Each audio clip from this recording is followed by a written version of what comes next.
Assalamualaikum warahmatullahi taala wabarakatuh. Salam bahagia, salam pencerahan, salam pertemuan untuk teman-teman yang berkesempatan bersama dengan saya pada malam ini. Apa khabar saudara Zamari LC? Doa saya anda berbahagia. Begitu juga dengan saudara Mustafa Ilyas, saudara Napi Gani, saudara Syarul Azam, apa khabar? Saya sentiasa mendoakan teman-teman semua sihat walafiat, ya. Saudara Mat Dahri, saudara Syah Ibrahim. Jangan lupa saudara like, share dan subscribe, ya. Saudara Muhammad Hashim Muhammad Din dari Kemayan Pahang, saudara Bahar Kasim. Jangan lupa juga saudara subscribe di Instagram saudara. Sebab malam tadi teruk juga kena kacau, ya. Saudara Mazli Syamsuddin, Wan Rashidah, apa khabar Wan? Saudara Pak Aziz dari Kuantan Pahang, saudara Sukur Jamil, saudara Muhammad Nazir Syafi'i, waalaikumsalam, saudara Abdul Malik, Puan Syarifah Hafifah, apa khabar Puan? John Jabri, nama sebab John Jibril, saudara Muhammad Fuad, saudara Abdul Rahman daripada Labuan hadir, terima kasih saudara Abdul Rahman, saudara Yang Maya, Asraibi, Yang Warash, Asra bin Saleh, ya. Cik Nurlia, begitu juga Nurij, Aisyah, Mas, Akmal Syarif, saudara Muhammad Khalil, Fakri Sani, salam untuk warga Cinta Damai, saudara Lang Abal Jari, saudara Zamal, saudara Zaini Matigal, Didi, saudara Muhammad Asri Dir dari Kuantan Pahang, tiada nama dia, saudara Aris K, saudara Nazar, Awang Yusof, saudara Hazrul, saudara Azrul Jali, saudara Hazrul ID, Azrul Jalil di Facebook, Azrul ID di Instagram, saudara Raja Kamal, apa khabarku? Semoga sehat. Puan Norwich, suara tak clear. Allahu Akbar. Saudara Azari Tok Kaya, tak nak menjerit pun tak tahu saya. Puan Syarifah Hafifah dari Pasir Gudang, Madam K, saudara Abi K, Muhammad Ali Omar, Umi Kalsum, Haji Azhar, Tuan Haji Azhar, apa khabar Tuan Haji? Haji Azhar Bermanap, saudara Muhammad Nasir Mak Yusof, saya Zainuddin Ismail, Rusining Kurungot daripada Sarawak, Abdul Mamat, saudara Muhammad Zarian dan Kamu Zaman, serta teman-teman yang tak sempat saya santuni, saya mohon maaf saudara. Banyak pencerahan malam ini, jadi saya akan santuni usai pencerahan nanti. Baik saudara, seperti biasa laporan seperti harus diberikan. Hari ini hari Khamis, jangan lupa saudara, malam ini malam Jumaat, malam seribu rahmat. Sentiasalah kita berdoa dan jangan lupa sembahyang tahajud. Moga doa kita dimakbulkan oleh Allah, permintaan kita agar negara kita diselamatkan daripada segala bencana. Saudara Rusmini dari Pontian, saudara Syukur Syahab. Dan hari ini adalah 29 September, hari yang ke-925 saudara. 925 hari COVID-19 melanda negara kita.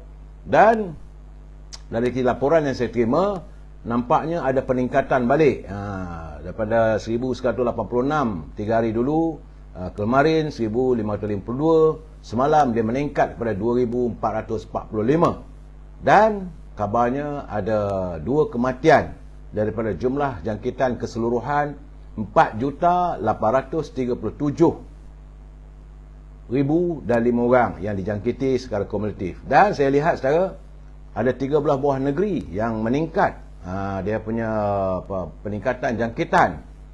Susut cuma 2 negeri. Bagaimanapun alhamdulillah, Labuan kembali sifar, iaitu kosong.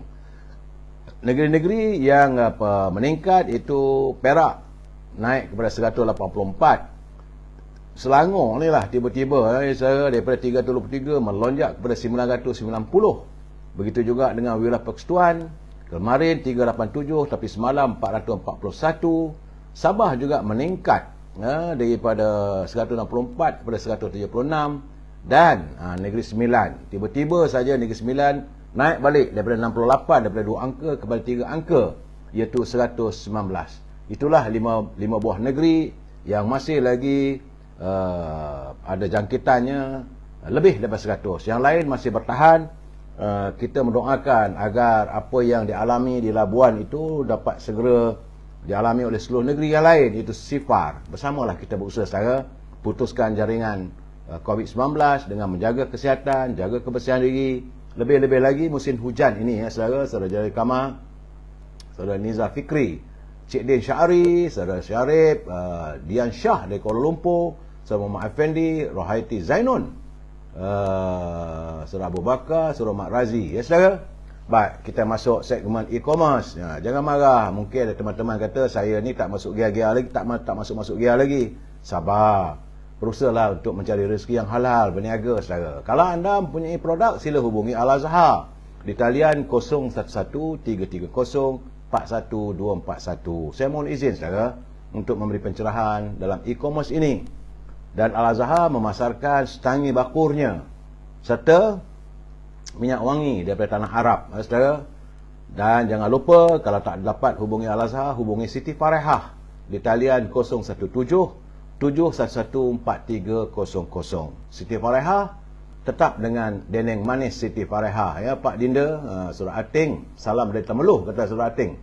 Saudara Edmund Gelau, Kokodap, Sanusi Yusof. Saya Siti Farehah punya deneng manis ni memang sedap, sesuai dimakan dengan nasi boleh, dengan roti boleh.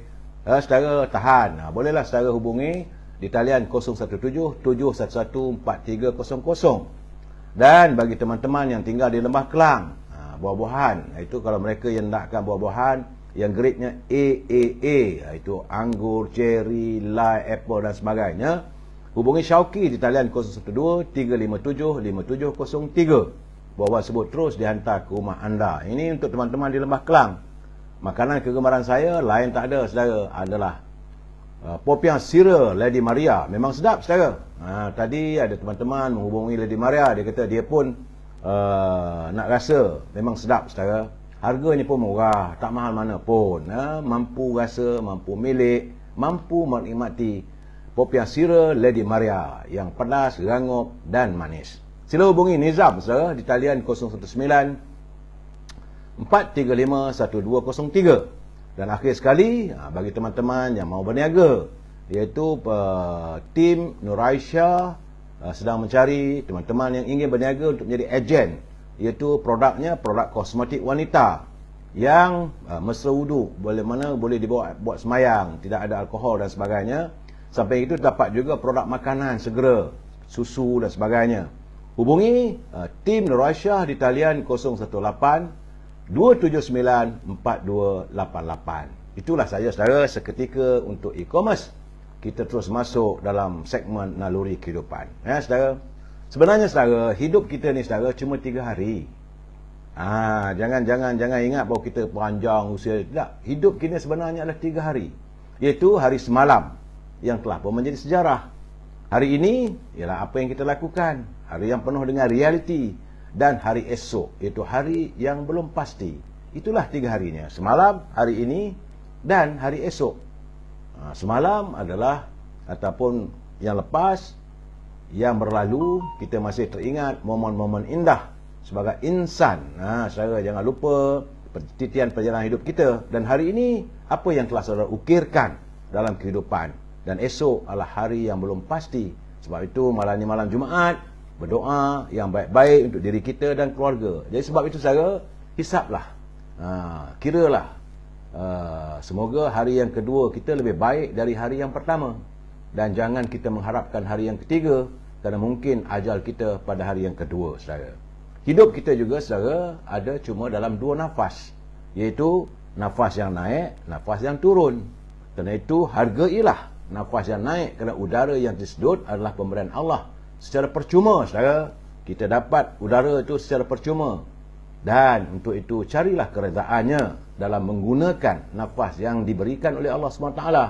Bertaubatlah dalam nafas yang kedua, kerana mungkin itu nafas yang terakhir keluar dari tubuh bersama nyawa dan roh untuk meninggalkan dunia yang fana ini saudara. Dan hidup kita juga saudara cuma ada 2 pilihan. Sama ada kita kekal di dalam neraka atau kekal dalam syurga. Jadi saya mengharapkan, ingat saudara, 2 pilihan saja yang kita ada. Sama ada nak menuju ke syurga ataupun nak menuju ke neraka. Tak payah saya nak ulas, kalau nak pergi ke neraka macam mana, nak pergi ke syurga bagaimana. Semua orang tahu. Saudara, nak pergi ke syurga, buat amal ibadat yang baik, sentiasa redha pada Allah SWT, dan sentiasa ingat bahawa kita ini adalah insan yang teramat kerdil, bagaikan habu-habu, bagaikan hama-hama ataupun abuk. Kalau saya lihat dalam satu bekas abu rukuk tu, abu-abu rukuk tu itulah kita in the eyes of God, dalam kacamata Allah SWT. Terlalu hinanya kita, saudara. Sebab itu jangan kita membesarkan diri kita. Saudara, insaflah saudara, dan sentiasa berdoa agar Allah sentiasa menurunkan rezeki yang baik untuk diri kita dan keluarga kita. Semoga rahmat itu sentiasa anda perolehi daripada Allah SWT. Baik saudara, kita masuk segmen mutiara kata. Ini mutiara kata ini kiriman daripada Tan Sri Osu Sukam. Katanya, berusahalah dan sentiasa meminta dari Allah agar jangan pernah diambilnya rasa sabar yang tertanam di sudut hati, supaya kita menjadi insan yang kuat.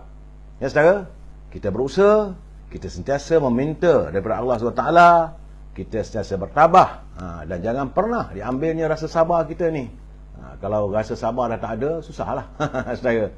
Dan kita harus menjadi insan yang kuat. Terima kasih Tan Sri atas kiriman mutiara kata untuk amalan kita, untuk kita saling tegur-menegur antara satu sama lain. Dan saya sentiasa menegur dan mengingatkan pimpinan negara supaya jangan berbelanja tanpa had wang negara. Kita khawatir kalau mereka berbelanja wang negara tanpa had, maka negara akan muflis, saudara. Bicara kita malam ini, saudara, menanti hari esok. Esok yang paling penting, saudara. Apa yang saya maksudkan hari esok? Sabar dulu, saudara. Kita santun pantun Pak Nazir yang hantar kiriman pada saya, saudara. Pantun katanya, kawan sekelas bernama Tuah berangan hendak menjadi kaya. Sudah jelas menerima rasuah, jangan dikata sumbangan pilihan raya. Tambahnya lagi, beli lemang di Pekan Jeram sama di meja roti jala. Orang bergelumang perbuatan haram, maka itu sahaja di dalam kepalanya. Jadi orang yang bergelumang dengan perbuatan haram, maka haramlah perbuatannya, itu saja yang ada dalam fikiran mereka. Terima kasih Pak Nazir atas kiriman dan sentuhan serta teguran pada pimpinan negara kita, saudara. Sebelum saya memberi pencerahan lagi, saudara, mesti saya mengingatkan anda bahawa mereka yang menyunting semula live saya ini dan dimasukkan dalam mana-mana channel, sama ada channel YouTube, TikTok dan sebagainya, anda harus bertanggungjawab atas setiap suntingan yang anda lakukan. Begitu juga atas apa yang anda tulis dalam halaman saya ini, juga perlu anda bertanggungjawab. Jika ia melanggar peraturan yang ditetapkan oleh Kementerian Komunikasi, itu masalah anda, bukan masalah saya. Karena saya tak mampu untuk memantau setiap kiriman, setiap coretan, setiap pautan mahupun suntingan yang anda lakukan. Ingat saudara, ini adalah pencerahan politik. Matlamat adalah untuk memberi informasi, tidak lebih daripada itu, saudara. Dan prinsipnya, kita mesti bersetuju untuk tidak bersetuju. We must agree to disagree. Seandainya anda tak bersetuju, saudara nak berbahas dengan saya, hantar ke kiriman, asalkan gunakanlah bahasa-bahasa yang harmonis, kerana kita adalah warga cinta damai, saudara. Cuaca hari ini, saudara, tengah hari tadi panas, alhamdulillah. Tapi bila tengok lepas jam maghrib, saya melihat sudah ada rintik-rintik hujan. Ini yang berlaku di sekitar kawasan saya. Mungkin juga ia berlaku di tempat anda. Jadi kalaulah berlaku hujan ribu petir malam ini di kawasan anda, bersiap sedialah. Bimbang kalau berlaku banjir kilat. Itu saja, saudara. Sesuatu yang agak merunsingkan pemikiran saya sejak daripada pagi tadi adalah kedudukan ringgit kita, saudara. Ringgit kita daripada semalam masih lagi terus menunjukkan aras penurunan yang merudum, saudara. Dan petang tadi, sewaktu pasaran ditutup, memperlihatkan bahawa $1 Amerika nilainya adalah RM4.65, saudara. Kalau ini meningkat lagi, apa jadi pada harga barang makanan? Apa jadi pada harga pasaran? Saya merasakan inilah yang harus ditanggung oleh warga. rakyat harus berhadapan dengan suasana yang agak getir kalau terus dolar Amerika mengukuhkan kedudukannya. Kerana saya difahamkan bahawa Amerika masih berusaha untuk meneguhkan kedudukan kewangannya, malahan mengatasi nilai pound sterling. Malahan di England pun sekarang ni kesan pada bila Liz menurunkan percukaiannya, maka pelabur-pelabur merasakan bahawa pound mungkin menurun. Mungkin akan berlaku ledakan mengudumnya harga pound dan harga mata wang negara dunia. Kalau ini berlaku, kita pasti terkena tempiasnya. Jadi secara berhati-hati dan juga sentiasa berwaspada. Jadi kalau bolehlah, kita harapkan agar berjimat cermatlah. Dan saya mengharapkan agar Kementerian Kewangan jangan fikir banyaklah. Jika ada kawan-kawan kita, teman-teman kita yang punya simpanan lebih daripada 50,000, izinkan mereka mengeluarkan simpanan mereka dalam kumpulan wang simpanan pekerja. Tak usah banyak pun, bagi 10% pun cukuplah, untuk mereka menyediakan bekalan dalam menghadapi suasana ekonomi yang semakin tidak menentu saya. Kerana hari ini juga petang tadi, tiba-tiba saya menatap kiriman teman daripada Bursa Saham Kuala Lumpur. Tiba-tiba saja Bursa Saham sejak tengah hari tadi dalam keadaan yang mengudum. Tak pernah berlaku saudara. Kerana hari ini Bursa Saham mencatatkan pengurangan kepada 1,398.81 mata. Saudara, ini satu benda yang harus kita lihat, memberi petunjuk bahawa ekonomi kita dalam keadaan yang kalau tidak mampu dipertahankan, ditangani dengan baik, maka kita akan terus mengudum. Kalau bursa saham yang sebegitu, saudara, walaupun pada penutup tadi jam sekitar 5 petang tadi dia berlegar pada 1,401 mata, naik sikit saja.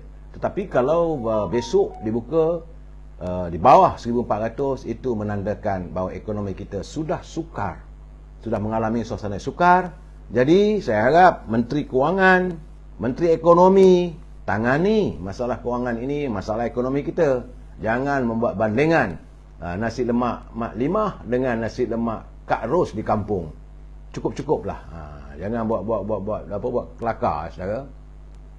Saya juga menerima kiriman yang mengatakan besar kemungkinan bahawa subsidi bahan api itu, harga minyak, juga akan dilakukan secara bersasar usai PRU 15 nanti. Sebab itu kalau kita mendapat kerajaan yang tidak peka tentang masalah rakyat, kerajaan yang tidak bijak menangani ekonomi negara, besar kemungkinan harga minyak boleh naik sampai RM4 1 liter. Sebab ini mengikut pasaran dunia. Setakat ini negara masih bertahan kerana adanya subsidi yang digunakan oleh kerajaan sejumlah 70 bilion. Tapi ini tidak mampu bertahan seandainya ledakan harga minyak di pasaran tinggi, sedangkan pendapatan kita semakin merudum. Saya dipahamkan bahawa ekspor minyak kita brand Oxy, tapi kita punya ini Like Sweet, ya saudara, sudah pun beredar pada angka 70 ke 90 ringgit bagi satu tong. Kalau ini berlaku, kita bagaimana kita nak memakmurkan negara? Dulu kita dapat 130 ringgit untuk satu tong, sekarang 90 ringgit. Berhati-hati saudara. Sebab itulah saya mengharapkan agar teman-teman sentiasa berhati-hati. Kerana orang pun sekarang ni semakin timbul tanda tanya. Hari ini rakyat bertanya, apa nak jadi dengan kertas siasatan berhubung dengan Tommy Thomas, iaitu Peguam Negara, yang katanya dapatan 19 perkara. Kesan tulisannya dalam bukunya yang mendedahkan kepincangan dalam sistem keadilan. Jadi sepatutnya segeralah dibawa Tommy Thomas ini ke muka pengadilan. Begitu juga orang nak bertanya ni, walaupun hukuman telah dijalankan, walaupun pembicaraan telah dilaksanakan dan hakim telah membuat keputusan, tapi rakyat nak tahu apa jadi berhubung dengan kertas siasatan terhadap Zeti Aziz dan suaminya. Begitu juga dengan Taufik, Hakim Nazlan, dan bagaimana dengan yang lain-lain. Apakah mereka ini boleh terlepas begitu saja? Ini tidak. Ini juga akan menyangkut soal keyakinan pelabur, keyakinan orang luar terhadap negara kita. Jadi kita mengharapkan agar pimpinan negara serius menangani permasalahan ini, saudara. Malahan, kenyataan dalam temu bual radio tengah hari tadi apabila Tan Sri Azam Baki, ini memeranjatkan kita. Bahawa selama ini mereka mengatakan bahawa Pulau Pinang itu maju dan bahagia, kononnya bersih. Secara terbukti bahawa menurut Tan Sri Azam Baki, berdasarkan statistik Suruhanjaya Pencegah Rasuah di Pulau Pinang terdapat 919 aduan yang berhubung soal suapan, pemalsuan di kalangan penjawat awam, dan juga bila rasuah ni melibatkan orang pemberi dan penerima. Kerana SPRM terima sebanyak 312 maklumat kes penerimaan suapan dan 147 maklumat kes salah guna kuasa di Pulau Pinang. Itu kata Tan Sri Azam Baki. Keadaan ini tentulah membimbangkan, kerana selama ini dia mengatakan bahawa bersihnya pentadbiran di Pulau Pinang. Jadi menurut Tan Sri Azam, kesalahan membuat tuntutan palsu juga terdapat banyak berlaku di Pulau Pinang. Macam mana kata bersih? Katanya sebagai contoh, individu yang kononnya melaksanakan suatu pekerjaan dan dia membuat tuntutan palsu untuk kerja dilaksanakan. Ini seolah-olah dia buat kerja itu ia banyak berlaku dan amat merugikan negeri, katanya. Saban hari ia semakin meningkat. Sebab itu beliau telah meminta semua ketua jabatan untuk memantau pegawai mereka yang diberikan kuasa dalam memutuskan suatu keputusan dan dari segi tadbir urus. Jadi menurutnya penjawat awam merupakan kumpulan sasar pertama SPRM di Pulau Pinang kerana mereka adalah nadi pentadbiran kepada kerajaan negeri. Oleh itu beliau telah mengarahkan pegawainya untuk melihat isu rasuah di kalangan penjawat awam di Pulau Pinang dan juga di negeri-negeri lain. Jadi soalnya sekarang ni, janganlah mereka mendabik dada. Kononnya Pulau Pinang tu hebat, bersih. Kalau kita dengar ceramah-ceramah yang dilontarkan oleh sama ada Mak Sabu ke, Nurul Izzah ke, Rafizi, mereka mengatakan kononnya hebat, Selangor, Pulau Pinang ditabir dengan bersih. Apa jadi? Ini bukan kenyataan saya, ini kenyataan daripada Tan Sri Azam Baki, Ketua Pengarah Suruhanjaya Pencegah Rasuah. Dan sebab itu kita katakan mereka jangan hipokrit. Saya ketawa juga bila melihat tiba-tiba saja Lim Guat Eng menuntut agar SPRM menyiasat kertas permohonan sahabat kita yang Muhammad Nik Abduh. Katanya Nik Abduh ini adalah ahli parlimen bacuk. Dia menghantar surat kepada Ketua Pengarah ataupun Majlis Perbandaran Kota Baru sebab anak dia nak kahwin, nak pinjam, bukan minta. Pinjam kelengkapan, mungkin dia bayar sewa, saudara, dan juga minta supaya kawalan dan tempat untuk sisa-sisa pepejal. Ya, bila dah kenduri tu, sisa makanan apa semua tu mesti ada dia punya tong. Jadi minta daripada Majlis Bandaran Kota Baru. Itu pun dianggap rasuah, tak tahulah saya. Sepatutnya nak tengok rasuah tu bagaimana tentang tanah-tanah yang dijual dengan harga yang di bawah pasaran. Begitu juga isu terowong. Jadi Lim Guat Eng ni jangan duk mengapu lah. Saya bersipati lah. Biasalah wakil rakyat kalau dia buat kenduri, dia minta bantuan. Apa salahnya? Bukan menyalahgunakan. Dia buat tulis surat. Terpulanglah pada Ketua Majlis Bandaran Kota Baru. Dia nak bagi tak bagi. Dan saya yakin mestilah ada sewanya. Itu keadaannya. Janganlah benda kecil-kecil yang remeh-remeh ni jadikan isu. Sedangkan isu besar di Pulau Pinang itu tidak ditangani secara. Okey?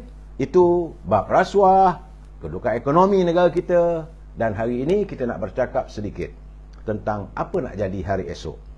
Esok, suka tak suka, Majlis Tertinggi UMNO akan mengadakan mesyuarat.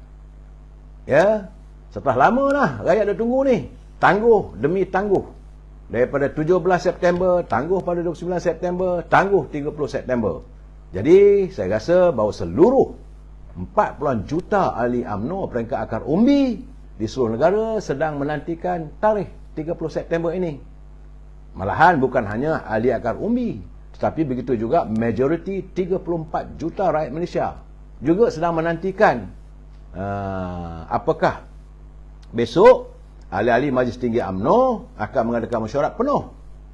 Dia mestilah bila mesyuarat ni kali ini sepatutnya mesti penuh. Kesemua ahli-ahli Majlis Tinggi UMNO diwajibkan hadir tanpa sebarang alasan. Sebabnya sebenarnya saudara, besok bukan mesyuarat yang biasa-biasa. Saya melihat agendanya paling tidak pun ada 2 yang akan dibincangkan serta diputuskan. Juga bukanlah agenda perkara biasa-biasa. 2 agenda utama saya yakin yang akan dibincangkan. Pertama sekali, apakah diputuskan UMNO mengambil tindakan tegas terhadap kluster pengkhianat UMNO yang sudah terlalu banyak membuat onar dalam UMNO itu sendiri. Kedua, apakah UMNO akan bertegas dengan Yang Amat Berhormat Datuk Seri Ismail Sabri berhubung tarikh untuk beliau menghadap Duli Yang Mulia Yang Pertuan Agong bagi memohon supaya Parlimen dibubarkan. Dan saudara, kerana Yang Berhormat Datuk Seri Presiden UMNO sendiri, Datuk Seri Zahid, telah pun memperakui bahawa tindakan tegas akan diambil terhadap kluster gunting dalam lipatan dalam UMNO. Kenyataan beliau disambut dengan gembira dan penuh pengharapan oleh 40 juta ahli akar umbi, saudara. Dan beliau dah mengatakan dah mengenal pasti musang berbulu ayam dalam UMNO. Dah kenal pasti tikus-tikus, bangkai-bangkai tikus dalam kolam UMNO. Jadi sebenarnya, saudara, warga UMNO bukan benci dengan mereka sebenci-bencinya, tapi kerana mereka sudah terlalu marah dengan pelbagai kerenah yang dilakukan oleh kluster-kluster ini. Kluster-kluster musang bulu ayam. Mereka inilah yang merobek, yang selama ini yang saya katakan merobek tiang seri rumah UMNO. Sikap mereka, tindakan mereka, kenyataan mereka yang tidak sehaluan dengan kepimpinan. Dan sebab saya melihat mereka bertindak suka hati, malahan membelakangi suara akar umbi dan ketetapan parti. Mereka kadang-kadang dilihat terlalu angkuh dengan sedikit kuasa yang mereka perolehi. Mereka memperoleh kuasa bukan datang daripada mana-mana, datang daripada rumah UMNO. Tapi mereka tidak menghormati kepimpinan UMNO. Ini, saudara, dalam masa yang sama mereka lupa sebenarnya bahawa kuasa yang mereka peroleh sekarang adalah hasil dari keringat dan pengorbanan akar umbi. Tanpa ahli akar umbi, tanpa keringat, tanpa derayan air mata, pengorbanan warga akar umbi, mereka bukanlah siapa-siapa. Jangan nak tunjuk anda hebat. Tanpa sokongan ahli akar umbi, you are nobody. Ini saya nak jelaskan. Sebab itu pada teman-teman yang masih lagi bergelar yang berhormat, yang bergelar sebagai ahli Dewan Undangan Negeri, yang bergelar sebagai ketua bahagian, yang jadi senator, yang jadi ahli parlimen, mungkin jadi timbalan menteri, pengurusi JLC, serta menteri, sedar diri. Anda tidak ada siapa-siapa pun kalau anda bertanding seorang-seorang diri tanpa UMNO. Ke mana anda? Dah lihatlah diri anda sebelum ini. Jadi sebab sebenarnya bukan sekali dua, saudara, mereka ini bertindak dengan penuh keangkuhan. Kita sebab itu warga akar umbi dah jelek. Mungkin di bahagian mereka ahli-ahli itu diam sebab mereka ketua bahagian di situ. Tapi kalau benda itu berlaku, contohnya di Perlis, apakah ahli-ahli di Johor tidak rasa tersinggung dengan sikap mereka mengeluarkan kenyataan yang bukan-bukan, yang menunjukkan seolah dirinya hebat? Kalau berlaku ahli mungkin di Kelantan, satu dua bahagian ke pemimpin di Kelantan tunjuk bahawa dia ni hebat, apakah ahli di Kuala Lumpur, ahli di Selangor akan boleh redha dengan tindakan mereka? Dia bukan sekali dua mereka bertindak dengan penuh keangkuhan, saudara. Malahan kita melihat mereka lupa parti UMNO bukanlah milik peribadi mereka, saudara. Tapi UMNO itu milik 4.2 juta ahli akar umbi. Saya harus memperjuangkan soal ini, saudara. Sebab saya lihat tindak tanduk mereka ini menafikan, malahan memandang enteng kepada peringkat ahli akar umbi. Dan tentulah lagi yang ditunggu selain daripada tindakan, perlu diambil tindakan disiplin bagi mereka yang keterlanjuran, yang berlebihan. Dan saya haraplah Biro Disiplin dapat membuat laporan yang sepenuhnya, bukan hanya di kalangan kluster-kluster yang berada di Putrajaya, saudara, tapi juga kalangan ahli Majlis Tinggi yang dilantik oleh Presiden tak sedar diri. Jadi sepatutnya Yang Berhormat Presiden UMNO ambillah tindakan. Rakyat tetap akan berdiri teguh di belakang beliau. Jangan risau kehilangan sokongan. Rakyat tetap menyokong asalkan tindakan yang dilakukan oleh Yang Berhormat Datuk Seri Presiden untuk menyelamatkan Bahtera UMNO daripada tersasar, terkena batu karang di tengah lautan, saudara. Dan besok juga ditunggu oleh ahli-ahli dan juga rakyat. Ini perkara kedua, saudara. Semua menunggu, iaitu tarikh untuk Yang Amat Berhormat Datuk Ismail Sabri menghadap Duli Yang Mulia Yang Bertuan Agong supaya Parlimen dibubarkan. Kabarnya Yang Amat Berhormat akan tiba daripada New York, daripada Riyadh, daripada Tanah Arab. Selepas menunaikan umrah, dia akan sampai malam ini. Kabarnya dia tak ada masalah, tak ada keletihan. Naik jet peribadi, saudara. Naik jet. Apa ada letihnya? Boleh tidur, ada katil, ada apa semua. Boleh mandi dan kapal terbang. Kita ni kalau naik kapal terbang, guna pesawat awam, itu letih lah juga. Ini kalau setakat naik private jet ni tak ada masalah. Malahan jet yang digunakan itu memang cukup selesa, saudara. Jadi dalam keadaan begini, Yang Amat Berhormat Perdana Menteri Datuk Seri Ismail Sabri atas kapasitinya sebagai naib Presiden UMNO perlu memperjelaskan, perlu memberitahu kepada ahli Majlis Tinggi, dan Majlis Tinggi membuat ketetapan. Jadi dia juga kena ingat, andainya beliau hanya sekadar ketua bahagian UMNO dan ahli UMNO biasa saja, dan mungkin menjadi ahli parlimen biasa, tidak mungkin beliau boleh jadi Perdana Menteri. Sebab itu kita mengharapkan agar dihormati keputusan ahli akar umbi. Ahli akar umbi lah yang meletakkan beliau sebagai naib Presiden UMNO. Ahli akar umbi juga, sekarang ni sebenarnya mereka sudah tak mau dengar alasan demi alasan yang disifatkan kadang-kadang macam tak masuk akal, yang diberikan kerana untuk memanjangkan hayat keberadaan kerajaan hari ini. Akar umbi sebenarnya dah tak mau lagi mendengar perkataan tidak akan menangguhkan walau sesaat pun, ataupun tinggal sedikit lagi. Tak mau, akar umbi tak nak dengar semua tu. Yang akar umbi mau dengar, akar umbi warga UMNO, yang mereka mau dengar bilakah beliau akan menghadap Yang di-Pertuan Agong agar janji-janji manis sudah tidak mampu lagi diterima oleh ahli akar umbi. Tak perlu menabur janji manis. Firm bila? Saudara.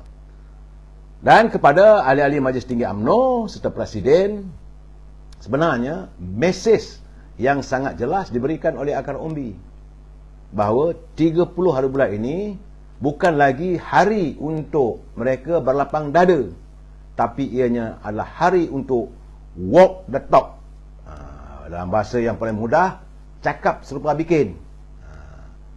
Cuma saya bila kita membicarakan persoalan besok, saya rasa perlu juga Majlis Tinggi, mungkin ada kalangan ahli Majlis Tinggi yang mendengar pencerahan saya malam ini, memikirkan, kerana saya menerima perkabaran dan mendapat kiriman, rupa-rupanya perjanjian yang ditandatangani oleh Datuk Ismail Sabri selaku Perdana Menteri dengan pengurusi ataupun Presiden PBM Tan Sri Muhyiddin, dia bukan hanya 10 syarat, saudara. Rupa-rupanya ada 16 syarat yang termeteri dalam perjanjian persefahaman antara Perikatan Nasional dan Datuk Ismail Sabri. Ingat, ini bukan dengan UMNO. Syarat-syarat 7, 8 dan 9 digelapkan. Saudara. Tapi syarat yang ke-11, bila saya tengok, alamak, betul ke ni? Kerana syarat yang ke-11 tu, Yang Amat Berhormat Perdana Menteri kena mengumumkan bahawa Tan Sri Muhyiddin adalah calon Perdana Menteri yang ke-10 jika Perikatan Nasional menang dalam PRU akan datang. Ini kita nak kata lawak apa ni? Dalam keadaan begini, aduh, koyak lagi. Jadi seharusnya perkara ini dibincangkan oleh Majlis Tinggi UMNO. Apakah? Dan Yang Amat Berhormat Datuk Seri Sabri, baru saya katakan, lupakanlah perjanjian itu. Sudahlah. Kalau kita melakukan kesilapan, mengaku saja. Habis cerita. Saudara. Dan saya nak berpesan, kalau Majlis Tinggi redha, masih lagi nak berlapang dada, seandainya pilihan raya masih lagi diizinkan, dilewat-lewatkan, maka besar kemungkinan UMNO akan jadi pembangkang semula, saudara. Kerana PRU 15 ini adalah medan penentuan. Sama ada UMNO terus hidup atau kembali jadi pembangkang sekiranya tarikh pemburuan parlimen dilewatkan. Saudara, gosip politik sudah pun berlegar kembali, saudara.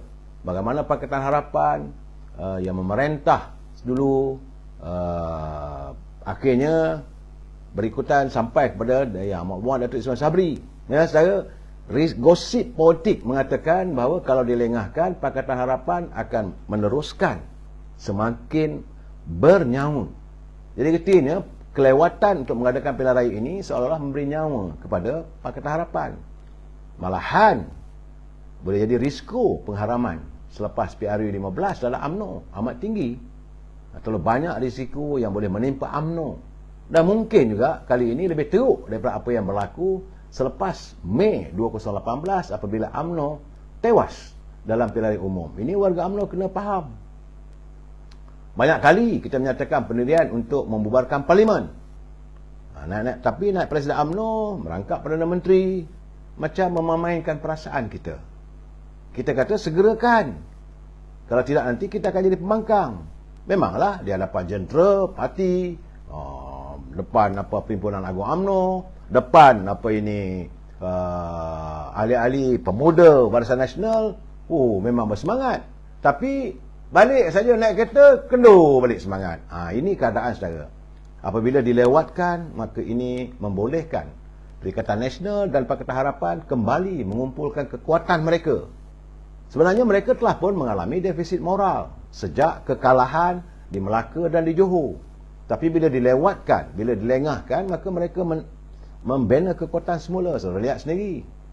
Tak berhenti. PBM bersama dengan PAS, Gerakan dan UKUH, mereka yakin mampu memenangi 2/3 kursi parlimen yang mereka tandingi. Jadi jika tidak, masakan pengurusi Majlis Pemulihan Negara Muhyiddin berani menyerang Perdana Menteri. Ini jelas, saudara, kena kaji betul-betul. Pembangkang pula bermati-matian mahu PRU diadakan pada tahun depan. Kenapa? Macam mana yang saya katakan. Pertama sekali, mereka mengharapkan sampai lepas daripada Januari, mereka mendapat peruntukan, iaitu 35 juta bagi setiap ahli parlimen untuk diagih-agihkan, untuk dijadikan modal politik. Mereka memberi alasan banjir. Jadi keadaan ini sepatutnya tidak boleh dilayan. Itu pulanglah pada menteri, itu pulanglah pada pimpinan UMNO besok apakah mau tegas ataupun tidak dengan suasananya. Itu satu saya. Baik. Cuma saya sepanjang minggu ini saya tengok, apakah pimpinan PAS ni tak faham-faham? Bahawa hari ini keluar kenyataan bahawa timbalan Presiden PAS, Tuan Ibrahim Tuan Man, dia kata dia sedang merangka pelan perdamaian untuk UMNO dengan bersatu. Ini buat saya panik, saya geleng kepala. Dan lalah kali saya kata, Tuan Ibrahim ni dah makan ubat ke belum? Kerana UMNO dengan bersatu mana mungkin.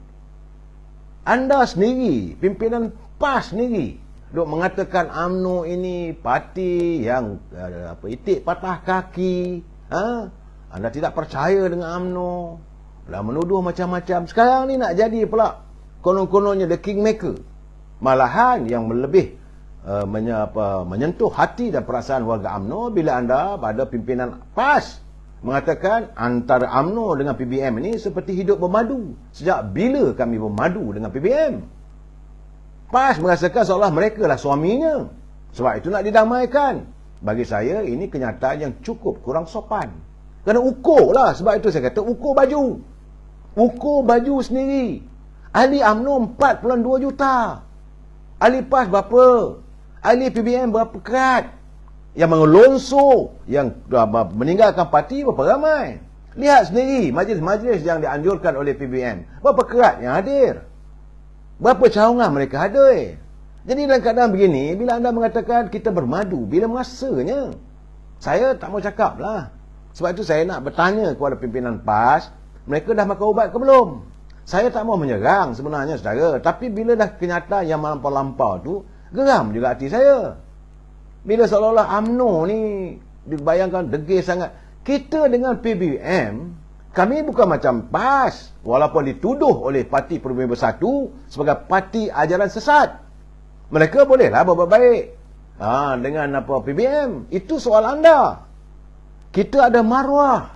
Saya tak katalah parti PAS tidak bermaruah, tapi apabila parti itu dituduh oleh Tan Sri Muhyiddin sebagai parti ajaran sesat, apakah anda boleh lupa? Kita sebenar-benarnya kita bolehlah memaafkan, tapi untuk melupakan tak boleh. Dan kena sedar kehadiran PBM nak bunuh UMNO. Jadi nak disantun buat apa? Apa dia punya agenda sebenarnya? Saya melihat agenda ni tidak lain tak bukan masing-masing nak menyelamatkan diri. Masing-masing nak bergantung balik dengan UMNO. Sebab itu perebutan berhubung dengan 27 kerusi parlimen yang dilihat bahawa boleh dimenangi. Ini mereka kata kalau antara UMNO dengan PAS bersatu, maka boleh menang 27 kerusi. Saya kata tak perlulah. Soal menang kalah yang menentukanlah rakyat. Sejauh mana rakyat yakin. Saya nak bagi tahu waktu pilihan raya 2018 dulu, rakyat telah didogmakan, didengungkan dengan kepelbagaian cerita-cerita dongeng dan janji seribu mimpi. Hari ini rakyat dah kembali. Jadi bagi saya melihat usaha-usaha tersebut mau dilakukan seolah-olah saya yakin bahawa PAS nak bergantung balik dengan UMNO. PBM juga apatah lagi mengharapkan. Sebab saya dah bercakap, kerusi Parlimen Paguh sendiri pun wuyup ke laut, brother. Malahan kalau Datuk Mat Ismail sebagai pemimpin pemimpin UMNO di Paguh pun nak buat baik, saya rasa ahli-ahli UMNO di Paguh buang dia. Ini keadaan, ni tak payahlah nak disantun. Kalau benar, konon-kononnya demi penyatuan ummah.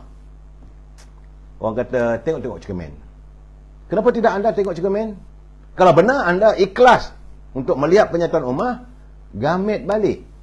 Pertama sekali Parti Bersatu. Yang kedua, ini parti berjasa. Yang kedua, Parti Amanah, pimpinan Mat Sabu. Anda dengan Amanah berkerak rotan. Amanah dengan PAS berpatah arang, berkerak rotan. Jadi tiba-tiba nak UMNO pula. Ini minta maaf lah, UMNO taklah sebacul itu.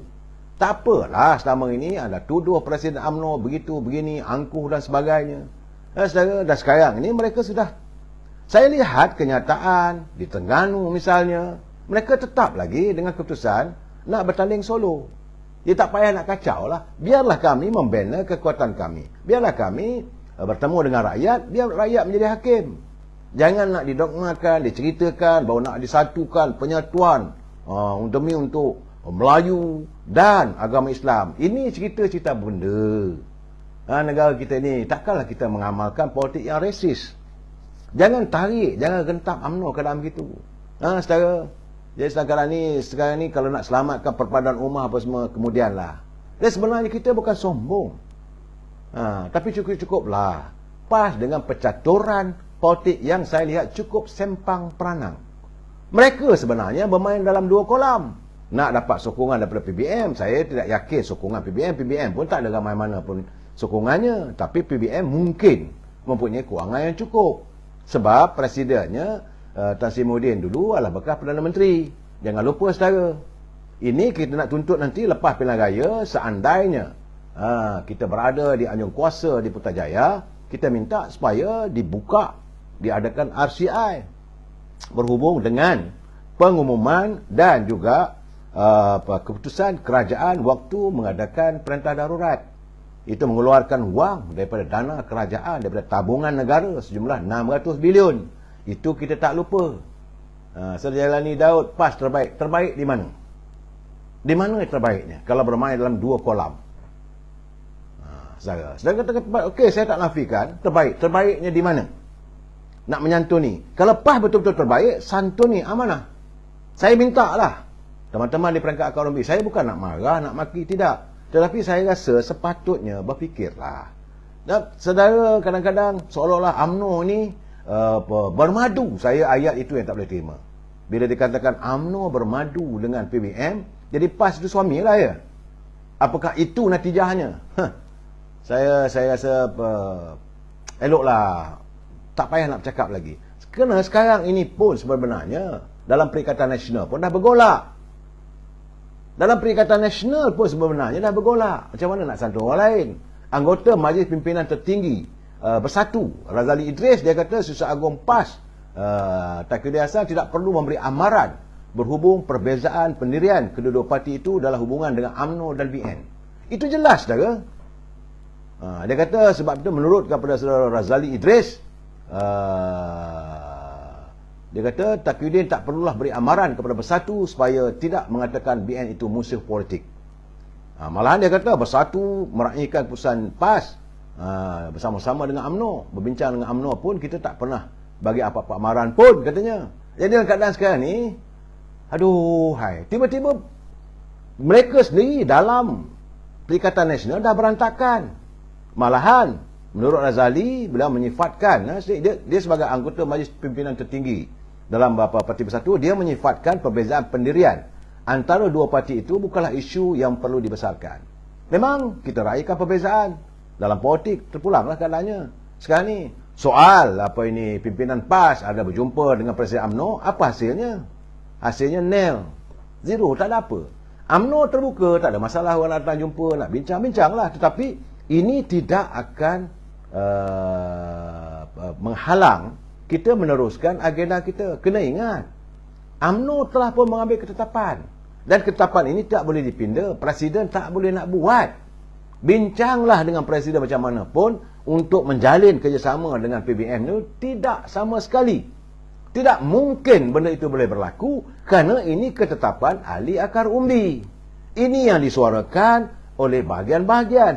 Jangan lupa, dah 2 tahun lamanya 145 bahagian UMNO membuat ketetapan putus dengan PBM.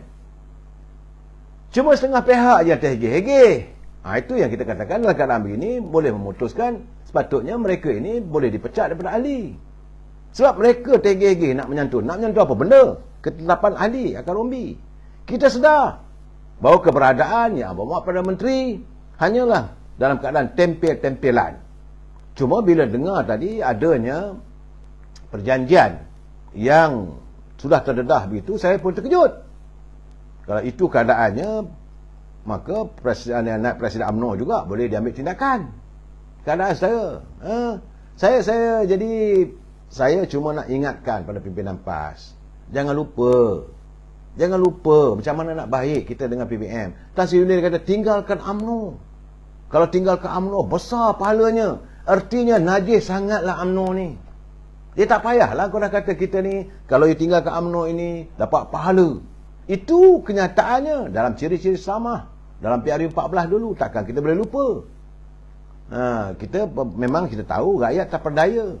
Bagaimana beliau memenangi kerusi Paguh dan Bukit Gambir atas tiket PKR. Bukan atas tiket kekuatan parti PBM. Benar saudara.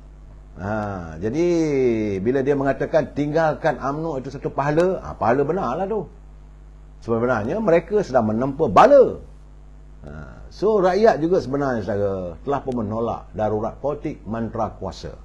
Politik maruah Melayu, gurindam Pak Kaduk, politik Dalima Melayu yang berserabut dengan fitnah, hasutan, adu domba dan katak si katak lompat. Jangan lupa saudara, ini keadaannya. Itu hari saya tengok Datuk Nazir Aziz, dia buat kenyataan. Macam mana kita nak baik dengan PBM? Sebab Parti Pribumi pun mencuri ahli. Orang curi di rumah kita nak baik. Jadi sebab itu saya kata, PAS jangan nak tunjuk bahawa dia berjiwa besar, boleh damaikan Parti UMNO dengan PBM. Jangan, tak payah. Kalau benar-benar tunjukkan bahawa anda benar-benar berjiwa besar, berlapang dada, pujuk Parti Amanah. Sebab amanah itu datang daripada ini PAS. Mak Sabu ada situ, Hatta Ramli ada situ, Mahfuz Omar ada situ, Salihuddin Ayub ada situ. Saudara, begitu ramai. Minta supaya amanah menjadi PAS. Kalau boleh. Kalau anda tak mampu untuk menyantun soal antara anda dengan amanah, tak payah nak fikir soal UMNO dengan PBM. Jangan menyebuk dengan rumah orang. Jangan menyebuk di laman orang lain. Saudara, ini keadaan. Saya kadang-kadang bila mengatakan bahawa kita ni dengan PBM ni bermadu tu memang menyirap darah kita sebenarnya. Tapi kenapa bila PAS boleh melontarkan kenyataan sebegitu, tiba-tiba nak jadi orang hebat. Boleh katakan antara UMNO dengan PBM ni lama-lama sejuk lah, orang bermadu, biarlah dulu. Benda ni kenyataan begitu, kenyataan yang mengiris hati. Dan sekarang nak berdamai. Sebenarnya kita tahu, kita cukup mengetahui mereka ini cuma manis mulutnya bila berdepan. Di belakang mereka menikam dari belakang. Keikhlasan tiada. Ini dapat dilihat di Kelantan, dapat dilihat di Terengganu. Lihatlah kenyataan-kenyataan yang dilontarkan oleh Menteri Besar Kedah. Kita warga UMNO ni kita menyimpan, kita tunggu. Sebab itu kadang-kadang kita naik angin. Bila naik Presiden UMNO, melewat-lewatkan tarikh pilihan raya. Sebab kita tak sabar-sabar untuk menghukum orang yang boleh bercakap macam-macam. Saudara, PAS sendiri dulu berpecah. Adanya Hamim, Petu Amanah. Sebenarnya siapa? Siapa yang sebenarnya yang melakukan perpecahan ummah? Saudara. Aduh. Itulah keadaan saudara. So, jadi saya nak bercakap soal PAS ni. Dapatan saya macam-macam. Saya PAS bergolak kerana konflik kenyataan Musirul Am dia. Dengan PBM. Dan saya nak bagi tahu, ini kenyataan daripada mantan ahli PAS sendiri yang berhormat Datuk Khairuddin, ahli Parlimen Kuala Nerus. Bila dia kata PAS sebenarnya sekarang ni berada dalam dilema apabila Jambatan Muafakat Nasional sudah pun terbakar. Menurut kenyataan Datuk Khairuddin, beliau selaku Siswa Agung, menurut kenyataan Datuk Khairuddin, Siswa Agung Taqiyuddin Hassan baru saja berusaha membina kembali Jambatan Muafakat Nasional yang sudah pun terbakar. Ia talian hayat kerjasama politik, namun ia tidak disenangi oleh setengah pihak yang akan terjejas dengan kerjasama itu. Jadi maka dia kata tidak pelik lah, kata Takiri ni, dia kata tidak pelik rancangan dibuat untuk membakar Jambatan Muafakat Nasional, lepas tu nak banner balik. Percikan api pertembungan antara PAS dan UMNO sangat mudah merebak. Hanya dengan sedikit minyak saja api menjadi marak. Kerana mereka telah bertembung selama 45 tahun. Itu keadaannya, realitinya saudara. 45 tahun UMNO dengan PAS dia bertembung. Tiba-tiba nak damaikan kita dengan orang lain. Cukup-cukuplah saudara. Saudara. Dan saya mendapat khabar katanya PAS dalam Perikatan Nasional pun belum tamat katanya. Kerjasama antara PAS dengan PBM pun belum tamat. Tambah-tambah lagi berhubung dengan pembagian kerusi parlimen. Itu keadaannya saudara. Jadi dalam keadaan begini, saya tengok juga kenyataan daripada Mursyidul Am PAS. Mursyidul Am PAS dia kata, Tuan Hashim Jassin, Datuk Tuan Hashim Jassin dia kata, apa-apa pun kita tunggu minggu depan. Tak payah nak tunggu minggu depan. Sekarang pun kita dah tahu jawapannya. Dia kata tunggu minggu depan, maka permasalahan yang dibincangkan akan selesai. Saudara, dalam keadaan sekarang ni kita nak tunggu pilihan raya umum. Itu saja yang jelas. Sebab itu apabila saya ketawa juga saudara. Ni kita lupalah soal PAS dengan PBM ni. Ini kita tangani pula tentang Rafizi ni. Bila Rafizi membuat petition membantah usaha yang tuntutan UMNO untuk mengadakan pilihan raya umum. Jadi Timbalan Presiden Parti Keadilan Rafizi Ramli dia melancarkan petition pada Selasa lalu membantah pilihan raya diadakan karenanya katanya musim banjir. Sebab itu kata Tok Mak Hassan, apakah ni Rafizi ni ada kasyaf ke? Dia tahu bila musim banjir. Betul juga Tok Mat. Mereka lebih hebat daripada Jabatan Kaji Cuaca meramalkan berlaku banjir apa semua. Dan dia mengharapkan orang ramai membuat petition menandatangani. Tetapi selepas diadakan petition selama tempoh seminggu, setakat ini hanya 8,000 saja yang menandatangani petition melalui media sosial. Tak adalah dengan harapan kononnya mesti ada 100,000, 200,000, sejuta. Tak ada saya. Dapatan saya hanya lebih kurang 8,000 individu saja telah menandatangani petition membantah. Itulah kalau 8,000 tu kalangan penyokong-penyokong parti pembangkang lah saudara. So dalam tempoh 24 jam selepas dilancarkan petition bantahan itu, tajuknya adalah selamatkan nyawa bukan jawatan. Sedap. sedap membina naratif mengatakan bahawa UMNO ni nakkan jawatan. Tidak. Macam mana saya katakan semalam, kenyataan Ketua Pergerakan Pemuda UMNO, kita mahu diadakan pilihan raya secepat mungkin nak menyelesaikan masalah dan menghadapi bala yang nak mendatang ni. Kalau dengan kerajaan yang ada hari ini, bagaimana kita nak menangani? Hari ini, kedudukan pertukaran ringgit dengan dolar Amerika dah RM2.63, 65 sen. Bagaimana kalau terus merudum? Pasaran saham merudum, ekonomi merudum. Jadi sesegerakan pilihan raya. Tapi bila dah buat bantahan, seru ramai mendatangkan passion, saya lihat bahawa rakyat pun tak. Orang kata, he cannot buy that. Sebab itu, walaupun Rafizi ni dia buat petition sebagainya, saya nampak ada benda yang kemunafikan politik. Sebab dalam FB Rafizi menulis hujan berterusan sejak pagi katanya. Ni semalam lah. Kalau berterusan sejak dulu lagi akan ada tempat yang kena banjir. Tapi kempen Tera Ayuh Malaysia diteruskan. Apa benda ni? Kamu kata banjir, tapi kamu terus berkempen dalam Tera Ayuh Malaysia. Jadi sekarang ni siapa yang munafik sebenarnya? Siapa sebenarnya yang mempenghiraukan kehidupan rakyat? Waktu di Johor, saudara. Sedangkan Menteri Besar Johor menangani masalah-masalah yang berlaku banjir di Johor. Kita tak bercakap soal kempen, tapi Tera Fizi meneruskan kempennya. Waktu yang sama, selamatkan nyawa kerana takut nanti hujan. Itu keadaan, saudara. Aduh, hai. Lepas satu. Bagaimanapun sekarang, saya agak, bila kita bercakap soal Parti Keadilan ni, saya seronok juga. Bila melihat kenyataan, semalam Datuk Seri Anwar Ibrahim berjumpa dengan media, wakil-wakil media. Dan beliau menyatakan bahawa beliau tidak menolak kemungkinan bertanding di Parlimen Gombak. Sebab dia nak kejar Azmin Ali. Silakan. Ajar cukup-cukup. Saya kalau orang yang nak mengajar pengkhianat ni, memang saya sokong. Sebab itu dalam UMNO pun kalau ada pengkhianat, kita minta Presiden ambil tindakan. Dalam Parti Pembangkang pun kalau ada pengkhianat, teruskan legasi anda untuk memastikan pengkhianat ini dituntaskan, dihentikan. Kita tak mahu lagi adanya amalan politik khianat. Cukup-cukup dah.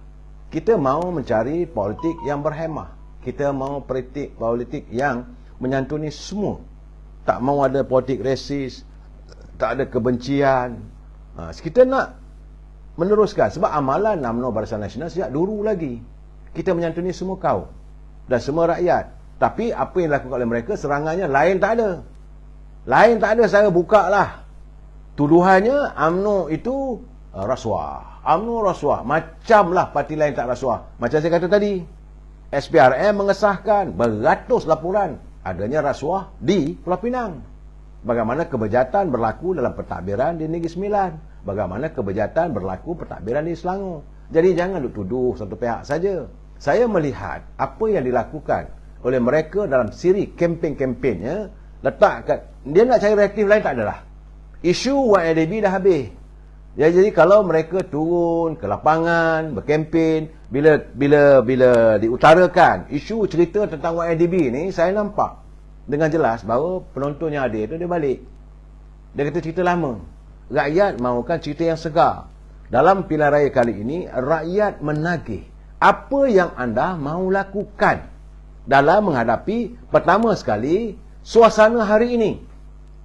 Bagaimana nak menangani harga barang makanan yang kita rasakan, walaupun Perdana Menteri datang daripada UMNO, kita merasakan jawatan kuasa jihad menentang inflasi masih lagi tidak mencapai matlamat.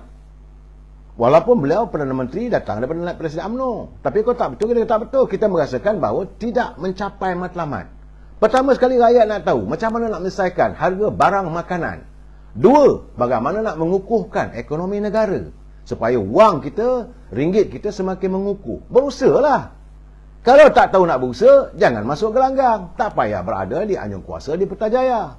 Dan yang ketiga, bagaimana kita nak mendepani suasana ekonomi yang tidak menentu. Saya dah bercakap, saya ingat dah seminggu, 2 minggu, dah 3 minggu saya dah bercakap bahawa rempuhan tsunami ekonomi dunia sedang berada di luar pintu. Di tepi jendela je, tunggu masa nak serang. Dan sekarang ni dah terasa. Apabila ringgit kita pun dah mula start mengelonsor, apabila pasaran saham kita sudah mula menurun, apabila harga barangan makanan pun sudah dilihat, dan apabila kenyataan bahawa kemungkinan pimpinan terpaksa menaikkan ataupun menarik subsidi minyak. Kalau itu berlaku, kalau minyak negara luar dah menarik pun subsidinya, berapa lama kita boleh bertahan dengan pemberian subsidi sampai 70 bilion? Saudara, bagaimana kita nak menangani? Harga barangan naik, harga minyak naik, harga ikan, harga telur, harga ayam. Ini yang kita nak tahu. Dan paling penting bagi rakyat, mereka mahu tahu at the end of the day, selepas dengar ceramah kamu, maki hamun kamu, pagi besok kami nak makan apa? Saudara Roncu, cerita segar, hari-hari PRU. Ini sepatut saya lontarkan, saudara. Kerana bagi saya, matlamat kita menanti. Tunggu besok. Kalau keadaan besok, Majlis Tinggi UMNO bersidang, malam besok lah, saudara. Tapi mungkin malam besok saya tak boleh ulas sebab mesyuarat itu diadakan jam 8.30 malam, mungkin 9 malam, dah habis pukul 11 atau pukul 12. Mungkin lusa saya akan ulas. Kita nak tengok sejauh mana benar-benar kali ini pimpinan UMNO real walk the talk. Bukan talk. Kita jumpa lagi malam besok. Wabillahi taufiq wa hidayah. Assalamualaikum warahmatullahi taala wabarakatuh. Selamat malam.